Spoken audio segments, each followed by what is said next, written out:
What do I do if my child's being accused of bullying? Like he's hitting someone and the other parents are complaining. And this child would be a special needs child. Okay, if the child's special needs child and has an IEP, specifically, you want to ask the school to review the IEP. If the child has had an FBA, a functional behavior assessment, then you look at the BIP that was prepared after that functional behavior assessment. If an FBA has not been performed, you ask the school to please perform that. Do an evaluation. If you are okay with the evaluation and a behavior plan is formed, terrific, we'll try that. If you're not happy with how the FBA came out, you can ask for an IEE and get your own FBA done. Eventually, though, you want to have a behavior intervention plan. So we know what's triggering the child to be doing those things. And then look to make sure that it's really bullying as opposed to something else. And if it's repetitive on the same child, maybe that particular child is triggering your child.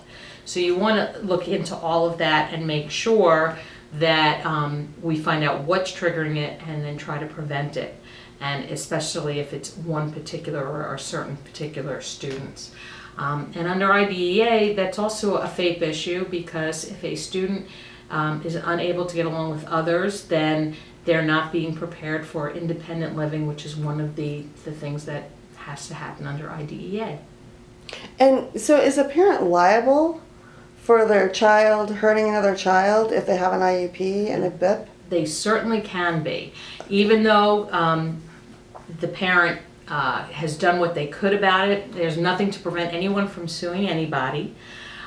So when you say liable, there's a difference between being sued and actually being found liable. Okay. But a parent can be sued, and a lot of times keep in mind that your homeowner's insurance and your renter's insurance do have coverage for that most often. And I only know that because we used to do insurance law as well. But you would want to report that to your homeowner's insurance.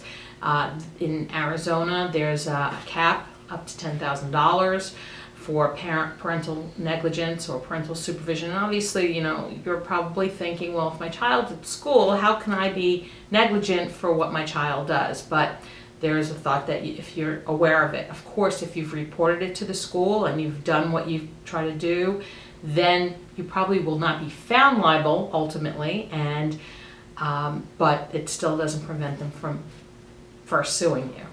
Awesome. Thank you very much. Thank you.